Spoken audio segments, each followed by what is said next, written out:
Bien, vamos a terminar este tema número 16, que es de la división de la herencia. Solamente que les voy a hacer la siguiente aclaración. Como saben, el día lunes es su examen.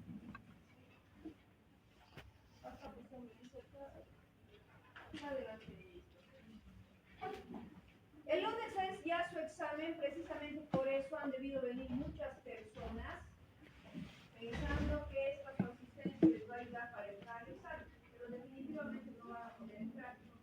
Como algunas personas que estoy viendo, y no quiero decir su nombre, ya saben que están apareciendo acá de clases atrás. Entonces, olvídense que van a entrar al examen del día lunes.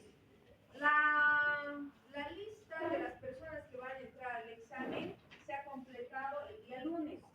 Me he olvidado yo traer el día de hoy. Voy a pasarles a través de una imagen, o voy a mandar al auxiliar para que les pase la lista de las personas que van a dar en el segundo turno.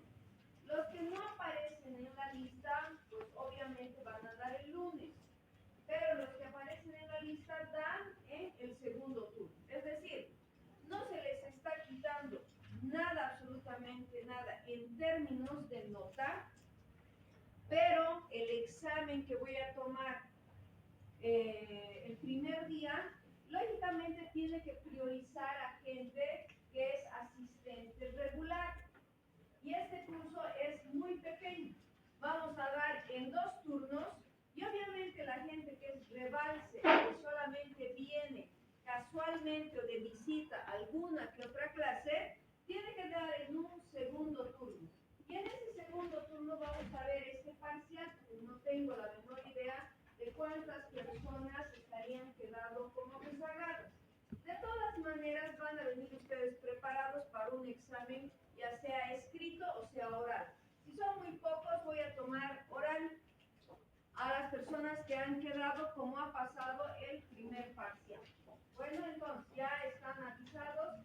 El día lunes también, no sé si todos acá tienen clases luego de este horario o es su única clase. ¿Todos tienen clases? Entonces tenemos que dar antes el examen como hemos hecho el primer parcial.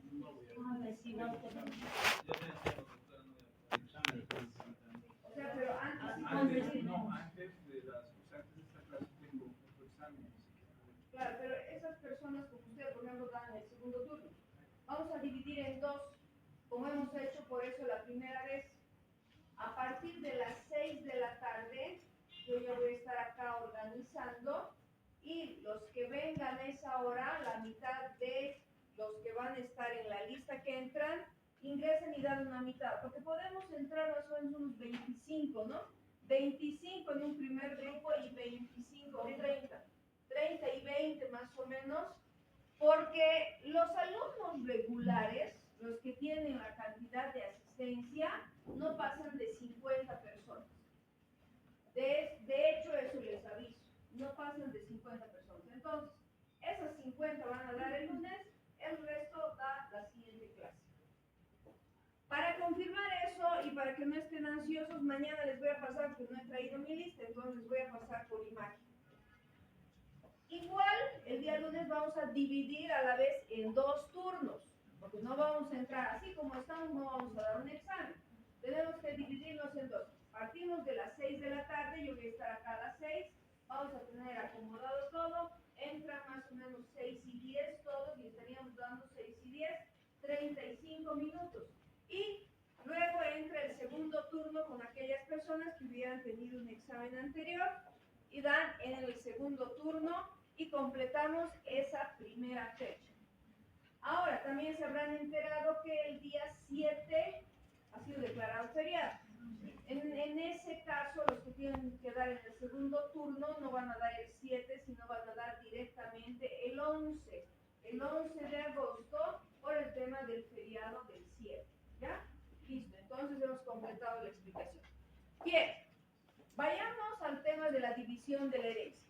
Nos faltan estos subtítulos y ustedes saben, las personas que han estado en la clase anterior, que dentro de todo el capítulo de la división de la herencia, ustedes se van nuevamente al artículo 1233. Del 1233 al artículo, por ejemplo, 1264, es todo el capítulo de la división. Todo el capítulo de la división.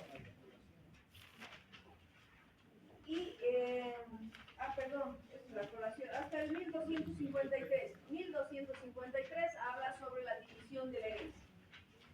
Sin embargo, el legislador no ha asumido un orden muy didáctico en la redacción de cada uno de los artículos. Por eso que hemos ido de adelante para atrás. Hemos estado revisándolos en función de los títulos que se han organizado. ¿Qué nos queda ahora? Nos queda revisar estos 4 subtítulos que hacen alusión al tema de la adjudicación preferente de bienes. Primero, hemos dicho que la división de la herencia sigue los parámetros de una división en copropiedad. Si ustedes recuerdan, en derechos reales habíamos hablado de la copropiedad. La copropiedad no es otra cosa que una propiedad de más de 2 personas sobre un bien. En este caso, la división de la herencia se hace sobre todo el patrimonio que ha quedado como herencia. Esa división, les he dicho, es universal. No planteamos varias demandas de división por cada bien que tenemos o que hemos recibido en el patrimonio. Se agarra el conjunto de los bienes y se plantea la división. Esto siempre que exista problemas, contingencias, fricciones entre los herederos que impidan que esa división se haga de una manera convencional. Recuerden ustedes cuáles habían sido las formas que vimos de división de la herencia. ¿Se acuerdan? ¿Cuáles teníamos? No, tenemos la división convencional, la división judicial y la división mixta, que es convencional y judicial. Esas son las formas. A esa regla general que existe para la división de la herencia, la clase anterior habíamos revisado impedimentos para la división. ¿Cuándo no se dividía o quedaba paralizada la división? Cuando el concebido, por ejemplo, no había nacido todavía, cuando la institución declarada heredera todavía no había terminado sus trámites de personería jurídica, por ejemplo. Pero también existen algunas reglas que hay que cumplir en el tema de la división. Por ejemplo, adjudicación preferente de bienes. La ley establece este presupuesto. ¿Qué nos dice el artículo 1238, por favor? ¿Quién puede leer el artículo 1238? Amílcar, 1238.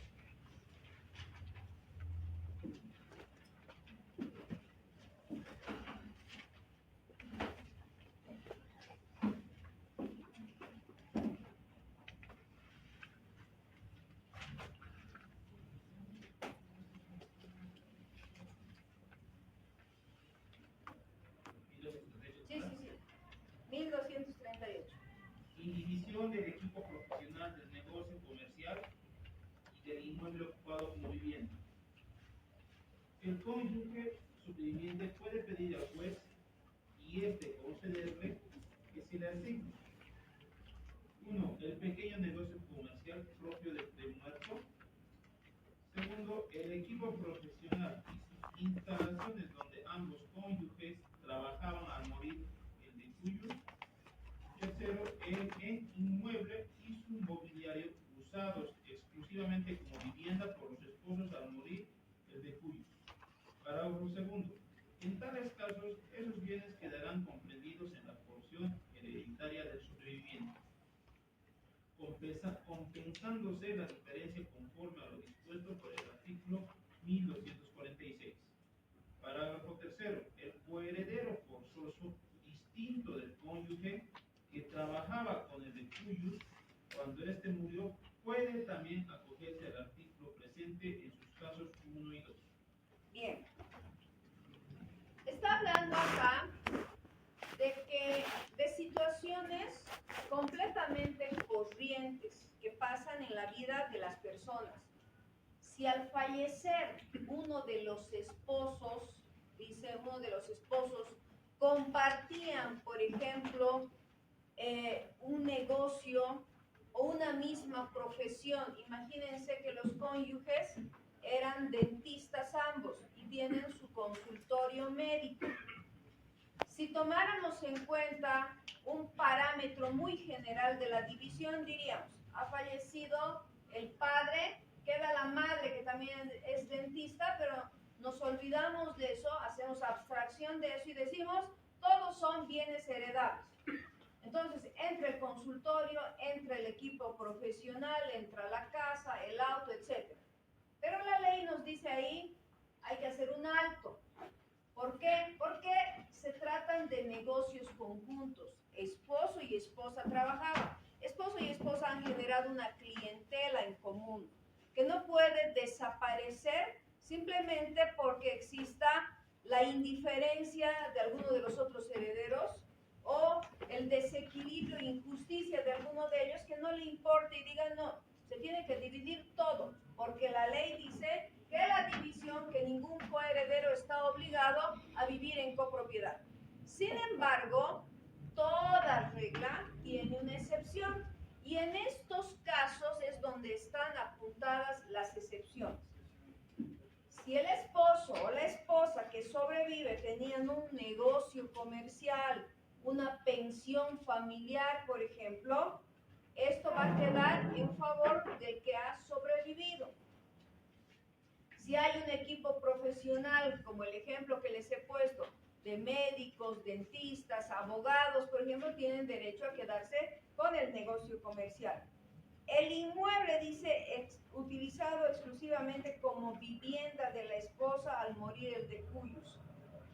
Dice, en tales casos los bienes quedarán comprendidos en la porción hereditaria del sobreviviente, compensándose la diferencia conforme a lo dispuesto por el 1246. ¿Y qué nos dice el 1246? Que las compensaciones se hacen en dinero. Eso significaría que si ha sobrevivido uno de los cónyuges y tiene su oficina, negocio comercial, ese valor de ese bien exclusivamente se puede quedar con ese cónyuge, pero siempre que la mitad, que es lo que ha heredado, porque no se olviden que de por medio también hay el régimen de comunidad de gananciales, entonces solo estaría heredando sobre la mitad. Y esa mitad se la puede quedar pagando las fracciones que corresponden al resto de los coherederos. Vamos a imaginar algo más o menos así. Y escuchen bien esto por si en el examen hay algún ejercicio que tengan que resolver. Tenemos entonces que esta es una pensión familiar. Esta es la pensión, este es el negocio de esposo y esposa. Al fallecer, la esposa se queda con su 50%, pero la ley dice que puede quedarse con este otro 50% que probablemente lo esté heredando junto con 2 hijos más, que significaría que esta porción se quedaría dividida entre 3. Es decir, acá hay 2,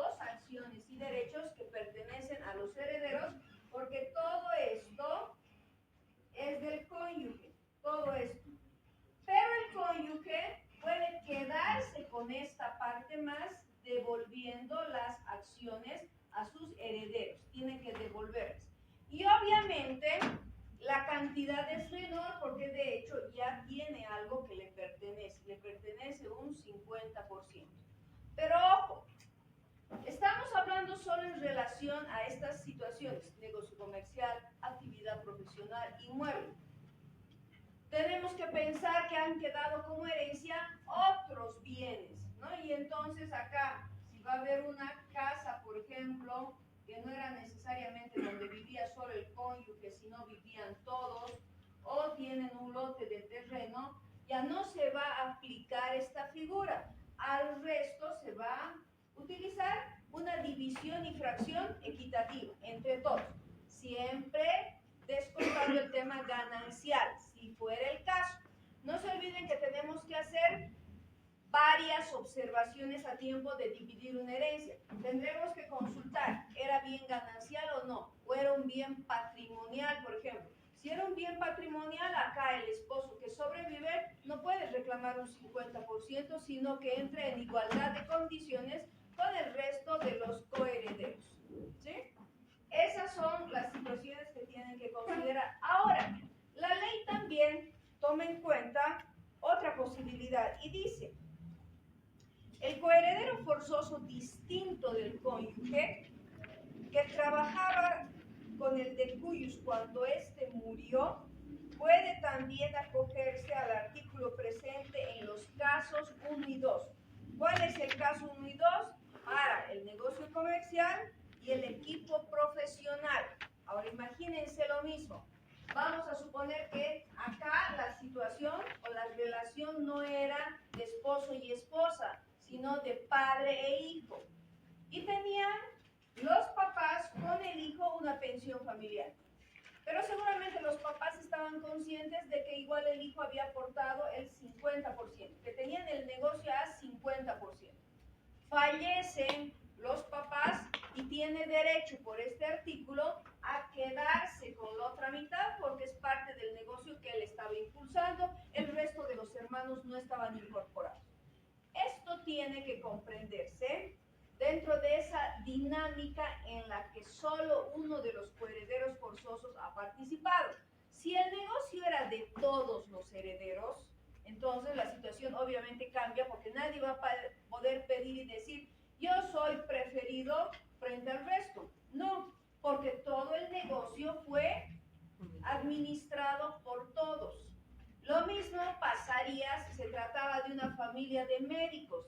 Y como médicos tenían una clínica, por ejemplo, no es atribución solamente de uno de ellos pedir la división o del cónyuge, por ejemplo, porque ahí era toda una actividad familiar. Profesionalmente, médicos tenían un ambiente para atender pacientes, pero al final era de todos. La diferencia está que solo hubiera sido compartido con uno de ellos. Entonces, ese uno, sobre la porción que estaban heredando, tiene que devolverles en dinero sus partes al resto de los coherederos. Bien. Doctorita. Sí, Cristian. Supongamos lo siguiente: una pareja de personas, bueno, mujer y hombre casados, ya sea el varón o la mujer ha heredado bienes de su papá o de su mamá y logra fallecer. Ese bien que él ha heredado forma parte de esto para la división, o cómo se hace. Exactamente. Vamos pero Esa es otra figura. hay varias figuras. Primero me está diciendo que en este caso, vamos a imaginar, ¿estamos hablando de negocio o de un bien cualquiera? Hablamos de un bien cualquiera. Ya. Digamos una Si casa. esta casa, vamos a imaginar si esta casa yo lo hubiera heredado de mis padres, ¿verdad? La heredé de mis padres. Entonces tiene un carácter patrimonial. La he heredado y yo luego he fallecido. Al fallecer entra dentro del patrimonio que van a heredar todos mis herederos forzosos, incluido mi esposo y mis hijos, pero todos por igual, porque ahí no es un bien ganancial, es recibido por herencia y la herencia es un bien patrimonial. Separado. ¿Correcto? Es separado. ahí ya no entra dentro de los bienes gananciales. No, la distribución. ¿Bien? La distribución por igual. A los hijos. Claro, es por igual. Ya no vamos a hablar de que se va a segregar un 50%. No tenemos que pensar que si dentro del matrimonio hemos recibido un bien que nos ha llegado por herencia, este también se va a convertir en un bien ganancial. No, este es un bien patrimonial. Ahora, ¿dónde se va a complicar el panorama? Es que yo hubiera recibido como herencia un lote de terreno, pero ahí le digo a mi esposo, yo he sido declarada heredera de este lote. En este lote construiremos nuestra casa. La construcción civil que se haga ahí sí va a ser ganancial, ¿se dan cuenta? Y entonces, el que va a dividir, que va a ser el juez, en una eventual, ya sea sucesión hereditaria o divorcio, tiene que diferenciar ambas cosas. Dirá, el lote de terreno era un bien patrimonial, por tanto entran todos por igual, esposo y los hijos, pero la casa era ganancial. Entonces, ahí la mitad le corresponde al esposo y en la otra parte entra el esposo juntamente con los hijos. Ahí sería un verdadero conflicto, si se dan cuenta, porque son partes indivisibles. Ahí sería mucho más difícil. ¿Qué nos dice entonces la ley? Inmuebles no divisibles. Vámonos al 1242, por favor.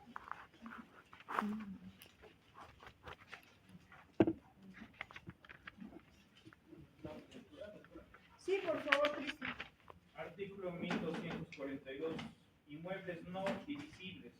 Cuando en la herencia hay bienes inmuebles no cómodamente divisibles o cuya división esté prohibida por las leyes especiales o normas de urbanización y de ornato público, se aplica lo dispuesto en el artículo anterior, a menos que las leyes o normas especiales dispongan otra cosa.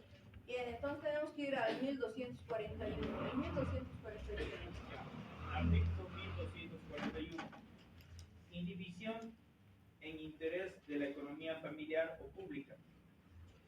Si en la herencia hay bienes cuya división pudiera ocasionar perjuicios en la economía familiar o pública, estos bienes no se dividen y quedarán comprendidos por entero en la porción del coheredero que tenga la cuota mayor o en la de varios coherederos.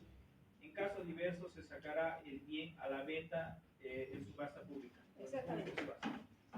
El caso que poníamos, vamos al caso de que había el lote de terreno, se construye la casa, este lote de terreno era un bien patrimonial, la casa se construye y es un bien ganancial, tenemos todo esto que están heredando y sí va a generar un conflicto porque vamos a agregar a eso que este lote de terreno solo tenía 250 metros cuadrados. Y en 250 metros cuadrados, pensar que pensar que podemos dividirlos en 3 con una construcción más, materialmente eso es imposible.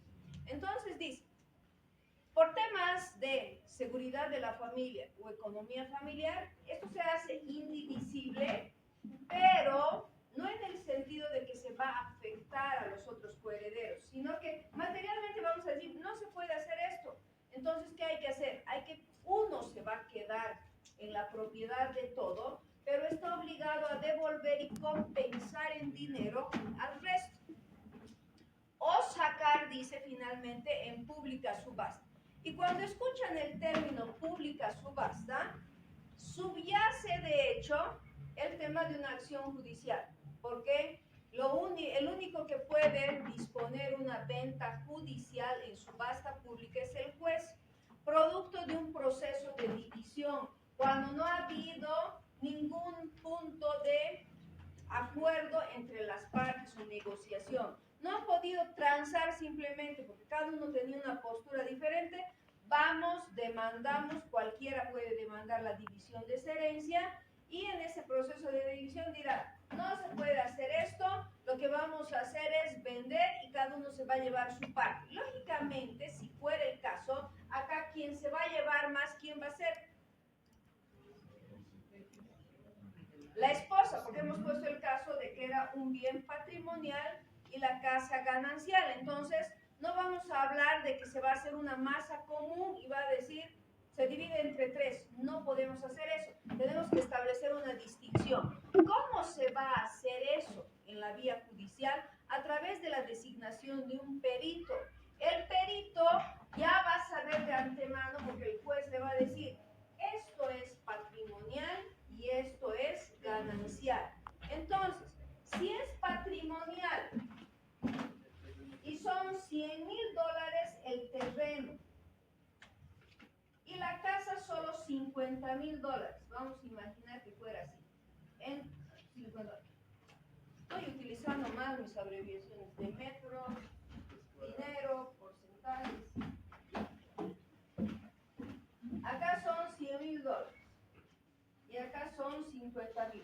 El perito en su pericia va a establecer estas dos diferencias, estos valores. Entonces el juez va a decir, sobre el terreno entran todos por igual, son 3. ¿A cuánto les correspondería a los 3?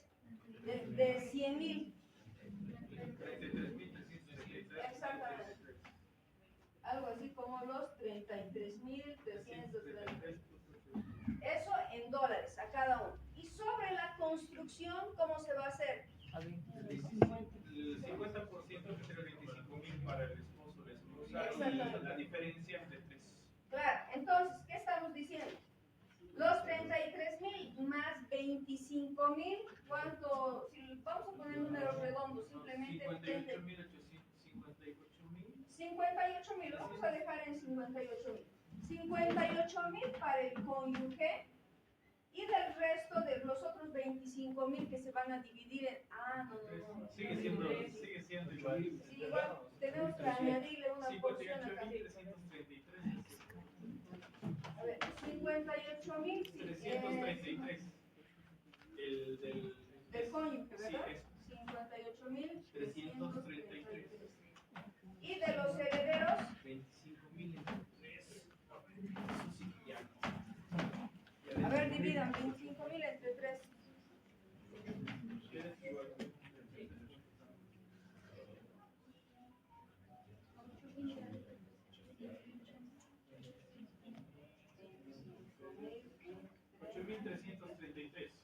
$8,333. Pero ojo, nos hemos olvidado de una cosa. Hay que sumarle esta fracción. ¿Qué quiere decir? Que a los, acá vamos a desglosar, a los coherederos les va a tocar los 33,000. No, Les va a 8,333. tocar 33,333, digamos, más 8,333. Les va a tocar 41,666 o 41,666 a los dos coherederos, porque están sumando el valor del terreno que hemos dividido entre 3 partes, más los 8,000 que tienen acá en la casa. Y el cónyuge tiene hemos sumado los 8,000, o hay que sumarle Ya esos le 1,000. No, a eso más hay que sumar. ¿Cuánto sería de los 58,000 más? 66,666. 66,666. Ya. Esas serían las proporciones que les tocarían. Es decir, ese trabajo lo tiene que hacer más o menos así. Yo les estoy dando un ejemplo de cómo se procede en la división de la herencia. Y quien va a fijar estos montos va a ser un perito. El perito es el que tiene que definir. Doctorita, esta subasta pública, obviamente ahorita nos habla del perito, ¿no? Va a pasar por un proceso de evaluación, ¿no es cierto? Antes de que entre la subasta pública. En base a esa evaluación recién se realiza la subasta pública. Exactamente. Ahora, hay otra circunstancia. Estamos hablando de números redondos y en situaciones óptimas, digamos. Pero ¿qué pasa si esto se saca a subasta pública y si la tasación eran esos 150,000, pero no hay postores en el primer remate, se va a un segundo remate con una rebaja? Entonces siempre el valor va a disminuir en función a esa disminución y el valor último que se pague es en base a ese que se van a hacer estos cálculos. Ojo, eso es lo que tiene que tener en cuenta. Exactamente. Por eso es que la gente no se da cuenta que yendo a un proceso judicial siempre van a terminar perdiendo. ¿Por qué? Porque además de acá, el abogado va a pedir su regulación de honorario. Entonces, el abogado se va a llevar el 10% de acá, réstenle, y recién sobre eso van a poder dividirse. En cambio, les conviene hacer de común acuerdo la división y proceden de esta manera con un valor comercial. Igual, de manera voluntaria, nombran a su perito o nombran un arquitecto, porque no le vamos a poner un valor tentativo que puede afectar a cualquiera de las partes. Entonces vamos a designar un perito y en ese valor que nos señala el perito lo vamos a ofertar, ese valor comercial. Seguramente vamos a tener una variable de $1,000 o $2,000 menos, pero obviamente sigue siendo ganancia frente a cualquier proceso judicial. Bien.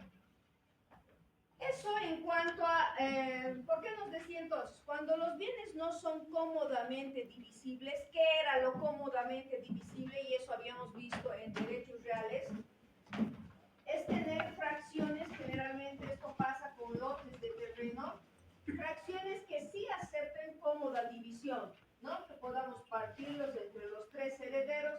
Sabemos que a cada uno le va a tomar 1/3, y si esto permite una subdivisión vía administrativa, porque en la extensión del lote autoriza esto, no hay ningún problema. Si estos fueran 1,000 metros, lógicamente se los puede fraccionar. Pero si volvemos y retomamos a nuestros 250 metros cuadrados, dividirlos entre 3, no vamos a poder hacer, porque acá nos dice la ley, cuando en la herencia hay bienes inmuebles no cómodamente divisibles o cuya división está prohibida por leyes especiales o normas de urbanización y de ornato público, se aplica lo dispuesto en el artículo anterior, es decir, se saca a venta de subasta pública de todo el bien en general, a menos que las leyes o normas especiales dispongan otra cosa, es decir, que permitan que sí se haga un fraccionamiento de acuerdo a la extensión superficial, ¿no? Y eso va a depender mucho de la extensión que hayan recibido. Lo que me estaba olvidando en todo esto, entre las prohibiciones, me había olvidado, impedimentos para la división, es en el caso de los bienes constituidos en patrimonio familiar. Si ustedes se acuerdan, en derechos reales han visto una figura jurídica que se llama el patrimonio familiar. ¿Qué era el patrimonio familiar? ¿Recuerdan?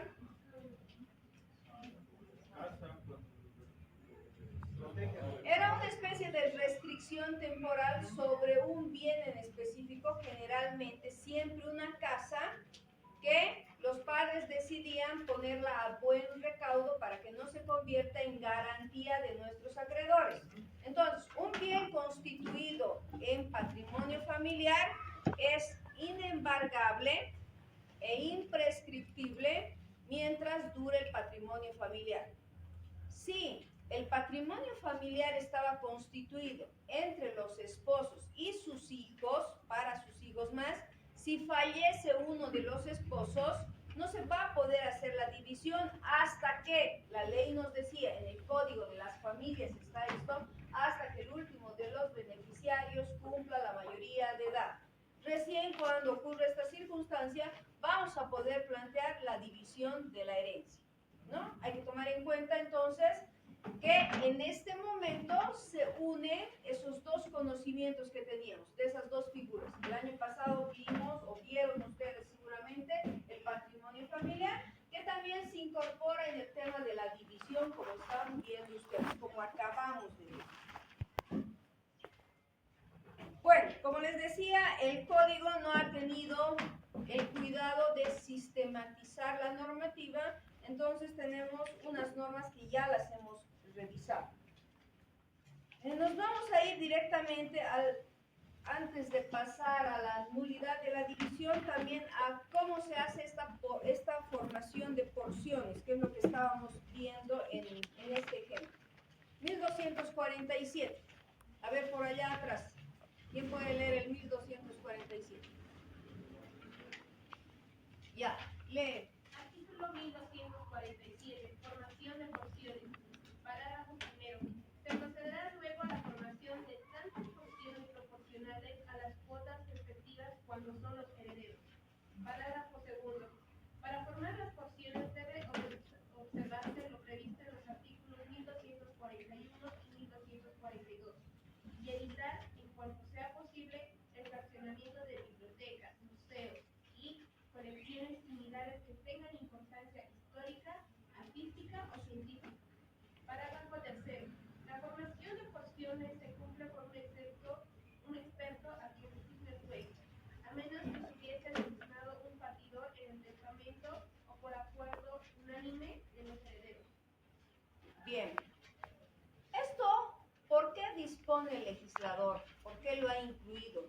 Porque cuando hemos hablado del acervo hereditario, es decir, del patrimonio que uno puede heredar, no podemos pensar única y exclusivamente que lo que vamos a heredar es casa, lote de terreno, sino que también están comprendidos bienes muebles. Acuérdense, dentro de la misma casa que pueden heredar, ahí vamos a encontrar que hay una gran cantidad de bienes muebles, televisores, refrigeradores, equipos de sonido, piezas de dormitorio, por ejemplo, vamos a encontrar los living, comedor, muebles del comedor, etc. Toda esa gama también se incorpora dentro de la división.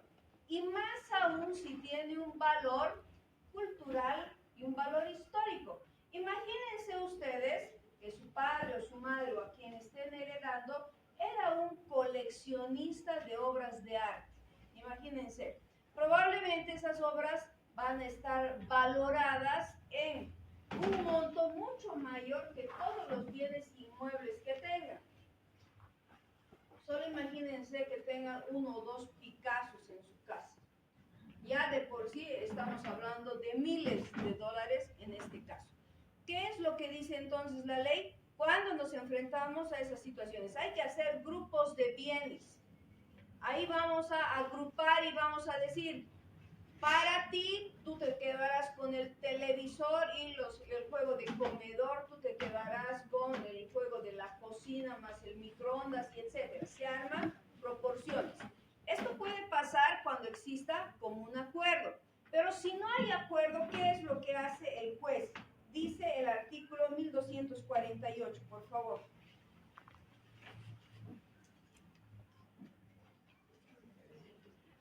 Artículo 1248. Asignación o atribución de porciones. La asignación de porciones iguales se hace mediante sorteo. En cuanto a las desiguales, se procede por atribución. Ya. Esto lo vamos a entender con este último parágrafo. Dice, la formación de porciones se cumple por un experto a quien designe el juez. El experto va a ser otro perito. Porque yo les puedo decir, por ejemplo, y podría ser desigual, que yo les diga, en la división de los bienes muebles, tú te quedas con el refrigerador y tú con el microondas. Cuando sabemos que entre el refrigerador y microondas hay una diferencia de valores, ¿se dan cuenta? Entonces, el perito o el experto va a hacer compensaciones.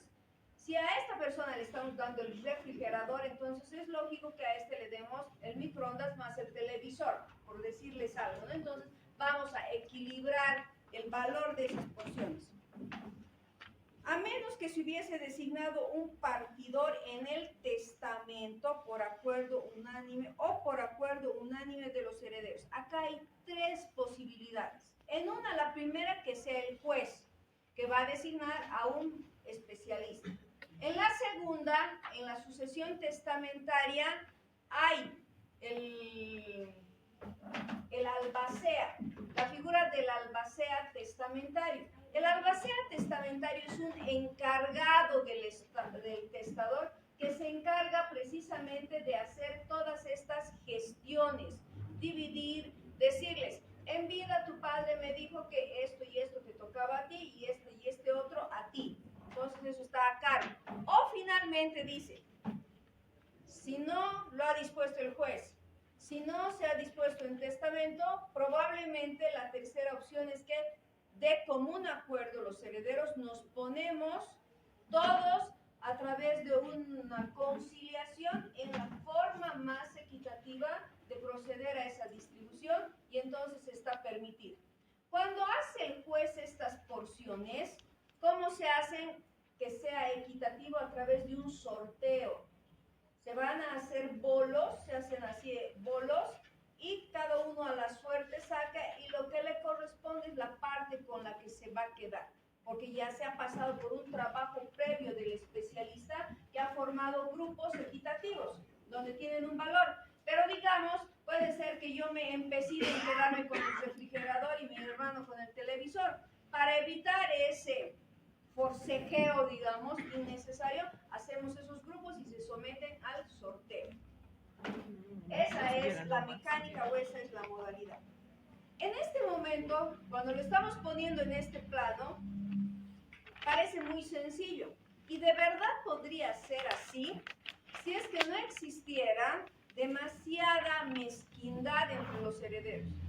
Ahí es donde empiezan a pelearse, y si se hace sorteo y me toca algo que no quería, lo voy a denunciar al juez, porque voy a decir el juez estaba vendido, me han duplicado los bolos, entonces a mí siempre me iba a tocar ese y a mi hermano le iba a tocar el otro. Entonces existen situaciones así. Entonces estos procesos de división que deberían ser sencillos, llanos, que no deberían de durar demasiado tiempo, a veces se prolongan tanto que pueden llevar 10, 15 años sin que hayamos llegado a una división.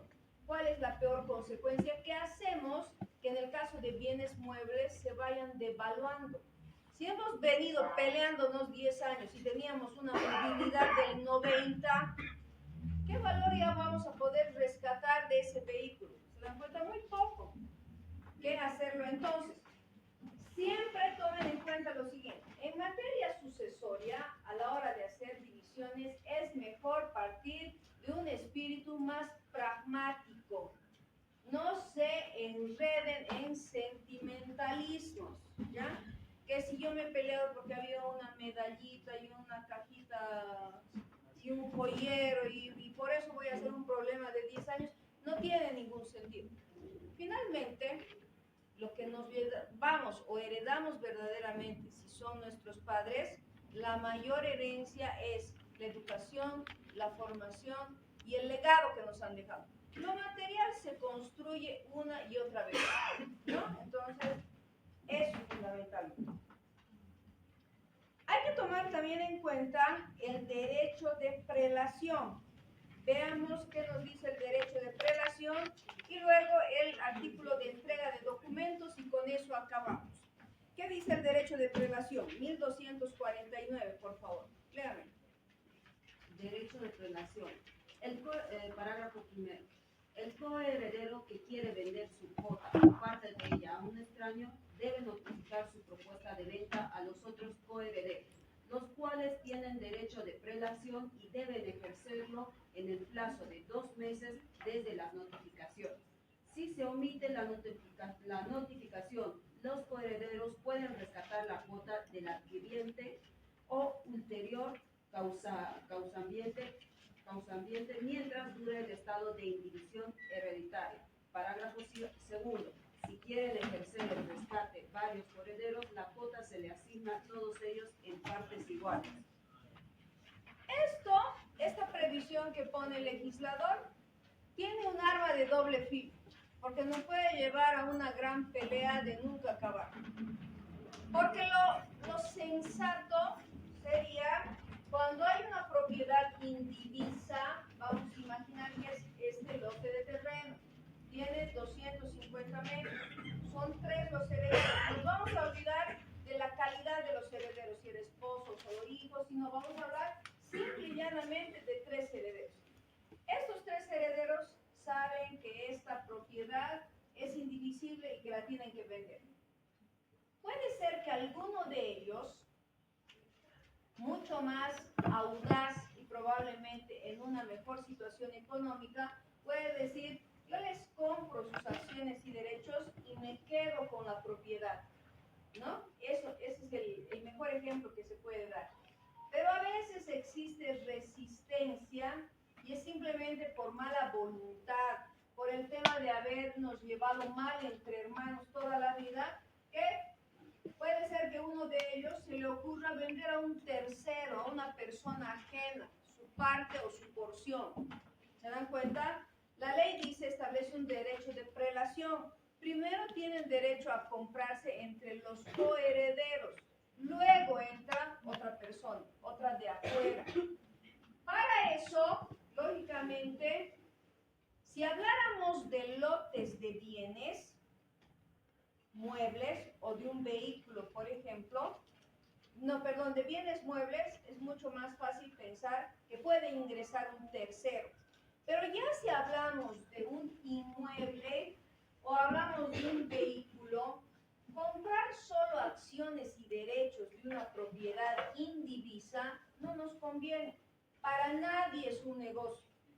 No se olviden que las cuotas o las acciones de un copropietario son indivisas y son abstractas.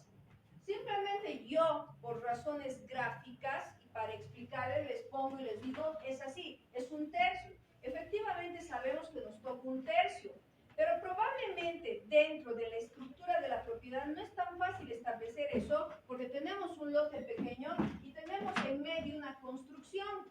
Entonces, ¿cómo vamos a practicar ese ejercicio? Se nos hacen más difíciles las cosas si tenemos emplazado en medio del lote toda la casa. No nos vamos a poder dividir así como pensábamos porque no la vamos a partir la casa como si se tratara de una torta. De manera que esto complica las cosas y hace necesariamente que hagamos ese tipo de negocios. O uno compra y vende a los demás, o lo vendemos totalmente todo, pero si queremos practicar este derecho de prelación que dice, y si nadie nos acepta irnos a un tercero, les aseguro que nadie se compraría una persona ajena un inmueble en estas condiciones. Si está estructurado de esta manera, ¿quién estaría en su sano juicio? Me voy a comprar una tercera parte de un litigio de sucesión hereditaria donde no sé dónde va a estar mi cuota, mi tercio, el que voy a comprarle al heredero, ¿dónde se va a ubicar? No hay sentido. Peor si se tratara de un camión, por ejemplo, de una flota. Y si yo digo, mi hermano no quiere vender la flota, no quiere vender el camión, entonces te ofrezco venderte la mitad que me toca a mí. ¿Cómo voy a hacer con esa mitad? Me tocará la carrocería, me tocará donde está el volante, ¿cuál? ¿Dónde voy a ejercer mi derecho? Entonces no hay posibilidad, ¿se dan cuenta? Y vamos a tener que aplicar, sí o sí, la subasta o la venta. No nos va a quedar otra manera. Finalmente hablamos de la nulidad de la división. 1274, por favor.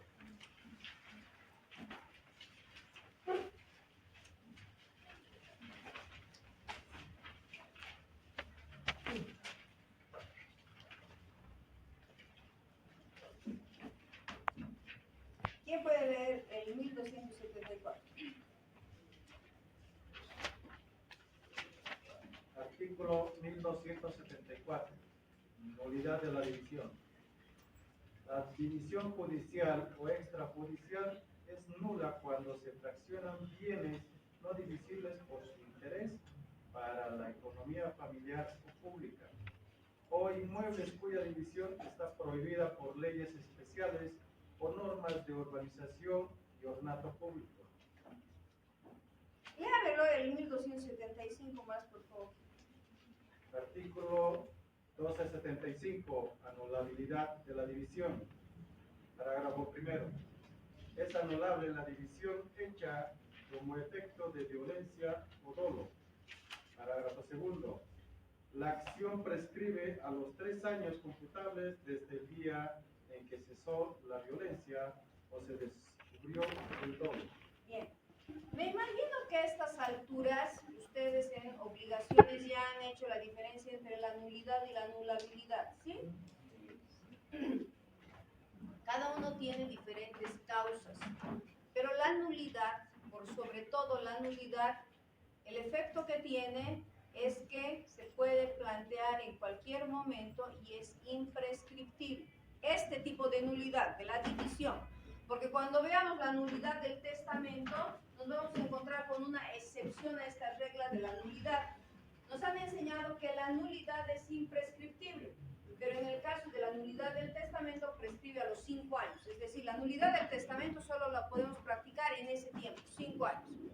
En este caso, que se habla de división de la herencia, la figura dice que es nula la división o ese acto de división sobre bienes que no aceptaban cómoda división. Volvemos a nuestro ejemplo de este lote de 250 metros. Esos 250 metros divididos entre 3 nos van a dar una fracción que es muy pequeña y que no está permitida por las normas administrativas para ser sujeto de regularización y de individualización.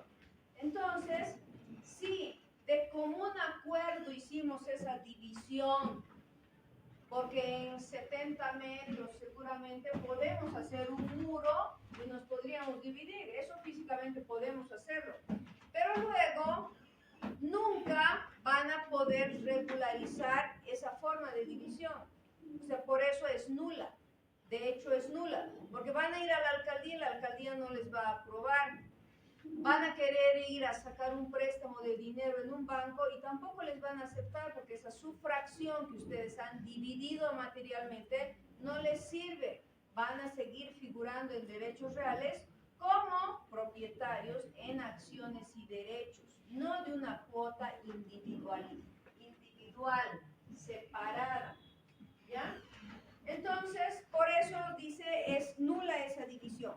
Y anulable, la anulabilidad es una figura que se aplica cuando se ha practicado actos de coacción sobre el consentimiento. Si yo he ido y de forma abrupta, violenta o utilizando la violencia física o la violencia moral, conozco algún hecho o algún elemento de alguna persona y la extorsiono y le digo tienes que firmar porque si no voy a decir esto y aquello y este otro, etcétera, estoy viciando el consentimiento de esa persona. No está firmando ese documento de división porque quiera ella libremente, sino porque le están obligando.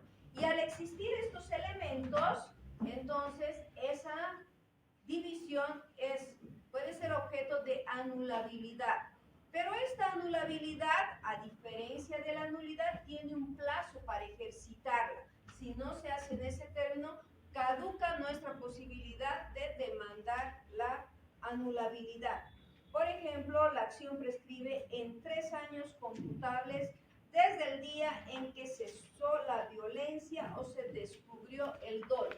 Generalmente esta situación de anulabilidad tiene además causas distintas. La nulidad la vamos a practicar cuando hemos incumplido las leyes, ¿no? Hemos tratado de dividir algo que la ley no permitía que se pueda dividir. Así de simple. En cambio, en la anulabilidad lo que va a pasar es que se ha practicado una división completamente irregular y además que no es igualitaria, es desproporcionada.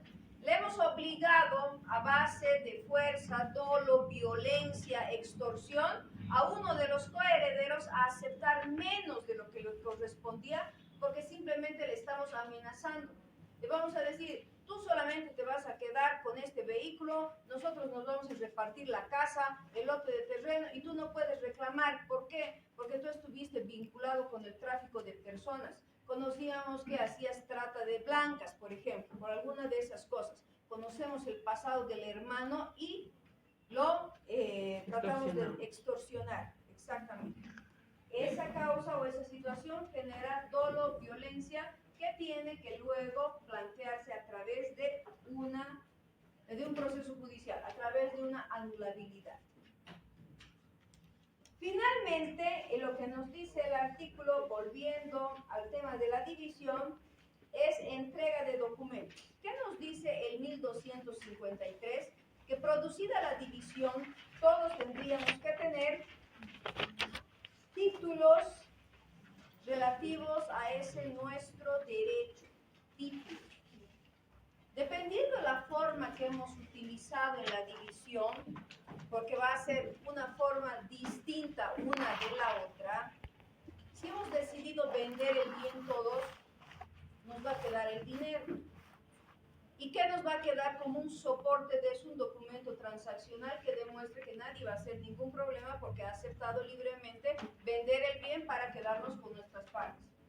Si el inmueble se pudiera dividir físicamente, vamos a pasar por una subdivisión administrativa y obviamente vamos a obtener hijuelas. Cada uno vamos a tener nuestro lote y eso sí lo vamos a poder registrar en derechos reales y tendremos nuestros propios títulos. Si tenemos una empresa y hemos heredado una empresa de acuerdo a su naturaleza, nos convertiremos en socios y tendremos nuestro instrumento público que demuestre que somos accionistas o que tenemos cuotas de capital.